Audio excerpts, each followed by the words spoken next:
RSS നേതാക്കളുമായുള്ള കൂടിക്കാഴ്ചയിൽ ADGP MR Ajith കുമാറിനെതിരെ കടുത്ത നടപടിയുണ്ടാകില്ല. സസ്പെൻഷനിലേക്ക് നയിക്കാവുന്ന പരാമർശങ്ങൾ ഒഴിവാക്കിയാണ് DGP ഷെയ്ഖ് ദർവേഷ് സാഹിബ് അന്വേഷണ റിപ്പോർട്ട് സമർപ്പിച്ചത് എന്നാണ് സൂചന. കണ്ടെത്തലുകൾ വിശദീകരിക്കാൻ DGP ഇന്ന് മുഖ്യമന്ത്രിയെ കാണും. MR അജിത് കുമാറിന്റെ ചുമതല മാറ്റിയതുകൊണ്ട് കാര്യമില്ലെന്നും സർവീസിൽ നിന്ന് സസ്പെൻഡ് ചെയ്യണമെന്നും PV അൻവർ MLA ആവശ്യപ്പെട്ടു. അദ്ദേഹത്തെ പോലീസ് ഹെഡ്ക്വാർട്ടേഴ്സിൽ നിന്ന് പുറത്താക്കണം, സസ്പെൻഡ് ചെയ്യണം. സസ്പെൻഷന് വിധേയമാക്കിയിട്ട് വേണം അദ്ദേഹത്തിനെ കുറിച്ച് ഇനിയുള്ള ഫർദർ അന്വേഷണം നടത്താൻ. ഈ പറയുന്ന പൂരം കലക്കിയതിൽ അദ്ദേഹത്തിൻ്റെ അടുത്ത് വീഴ്ച വന്നിട്ടുണ്ട് എന്ന 3 അക്ഷരത്തിൽ അത് അവസാനിക്കേണ്ടതല്ല.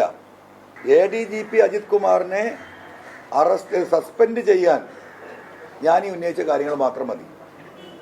പക്ഷെ എന്താണ്, ഇപ്പോഴും കെട്ടിപ്പിടിച്ചിരിക്കുകയാണല്ലോ, കെട്ടിപ്പിടിച്ചിരിക്കുകയാണ്. ഒരു നിലക്കും കൈവിടില്ല. ആർക്ക് കൊടുക്കുന്ന മെസ്സേജാണിത്? അപ്പൊ അതാണ് ഈ നെക്സസ്, ഞാൻ ഈ പറയുന്ന നെക്സസ്. ഷഫീദ് റാവത്തറുണ്ട് വാർത്തയുടെ വിശദാംശങ്ങളുമായി ഇപ്പോൾ തിരുവനന്തപുരത്ത് നിന്ന്. ഷഫീദ്, ഈ DGP കൈമാറിയ റിപ്പോർട്ടിൽ കണ്ടെത്തലുകൾ മാത്രമാണ് ഉള്ളത്, ഏതെങ്കിലും തരത്തിലുള്ള നടപടി ശുപാർശകളില്ല എന്നാണോ ഷഫീദ്?